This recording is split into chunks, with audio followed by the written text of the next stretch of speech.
महाराज भीष्मक विदर्भ के सम्राट थे। ये महाराज जरासंध और शिशुपाल के मित्र थे और मगध सदैव इनके राज्य की सुरक्षा के लिए तत्पर रहता था।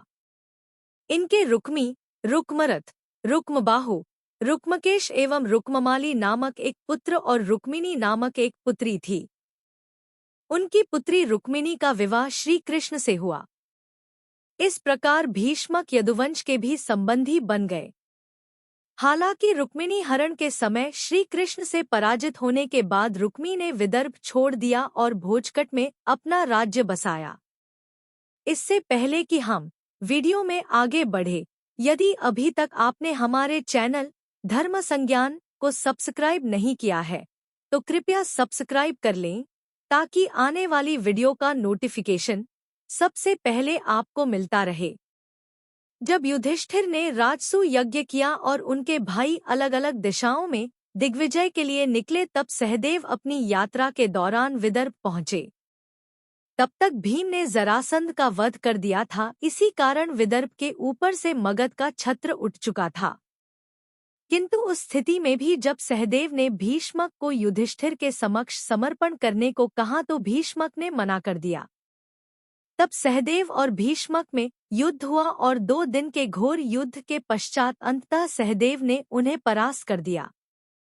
भीष्मक के जन्म के विषय में एक कथा हमें पुराणों में मिलती है।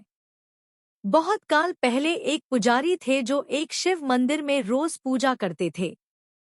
जब पूजा के पश्चात वे प्रसाद लेकर बाहर निकलते थे तो एक कुत्ता सबसे पहले उन्हें वहां खड़ा दिखता था। इसी कारण वो रोज प्रसाद सबसे पहले उस कुत्ते को ही देते थे। ऐसे करते करते वर्षों बीत गए और हर बार वो पुजारी मंदिर का प्रसाद बाहर खड़े उस कुत्ते को खिलते रहे।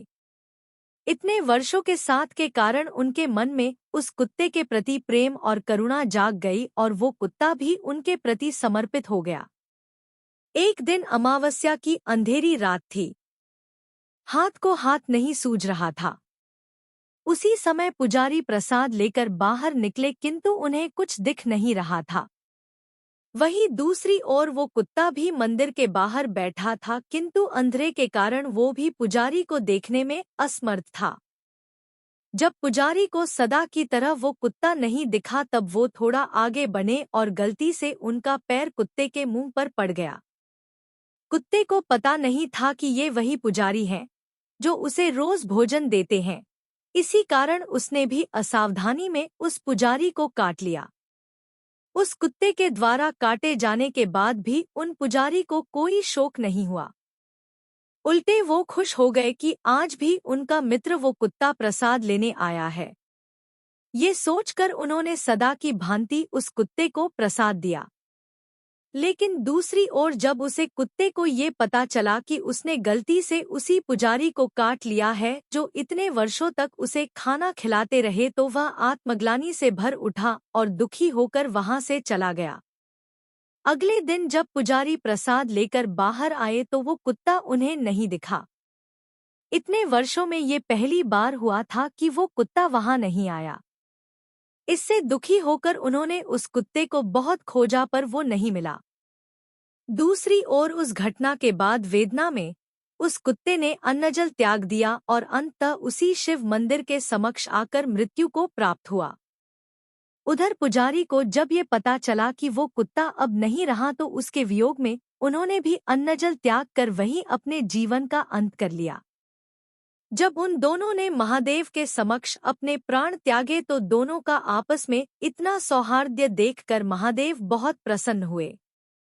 उन्होंने दोनों को मृत्यु पर्यंत दर्शन दिए और उस कुत्ते को विश्ववान सूर्य का पद दे प्रदान किया और उस पुजारी को भी अगले जन्म में राजा बनने का वरदान दिया।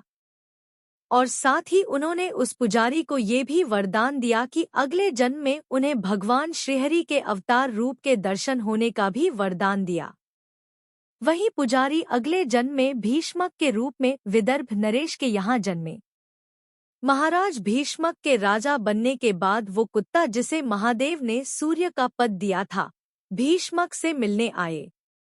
उन्होंने एक ऋषि का रूप धरा और विदर्भ की राजधानी कुंडिनपुर पहुंचे। तब उनका स्वागत करते हुए महाराज भीष्मक ने अपनी पुत्री रुक्मिणी से उनकी सेवा करने को कहा। रुक्मिणी ने ऋषि रूपी सूर्यदेव की बड़े मन से सेवा की। इससे प्रसन्न होकर उन्होंने रुक्मिणी को भगवान शिव के चरणों की पूजा करने को कहा। उनकी आज्ञा मानकर रुक्मिणी ने महादेव के श्रीकमलों की पूजा की। उनकी पूजा से महादेव प्रसन्न हुए और उन्हें वरदान मांगने को कहा। तब रुक्मिणी ने महादेव से नारायण के समान वर प्राप्त करने का वरदान मांगा। ये सुनकर महादेव ने उन्हें श्री कृष्ण को पति रूप में पाने का वरदान दिया। इनके वरदान स्वरूप ही जब रुक्मिणी का विवाह उसकी इच्छा के विरुद्ध शिशुपाल से तय कर दिया, तब श्री कृष्ण ने रुक्मिणी हरण कर उससे विवाह किया। महाभारत युद्ध में भीष्मक और रुक्मी का युद्ध में भाग लेने का विवरण नहीं है। यदि आपको यह वीडियो पसंद आई हो तो कृपया कमेंट करें, लाइक करें और साथ ही वीडियो को आगे शेयर भी करें।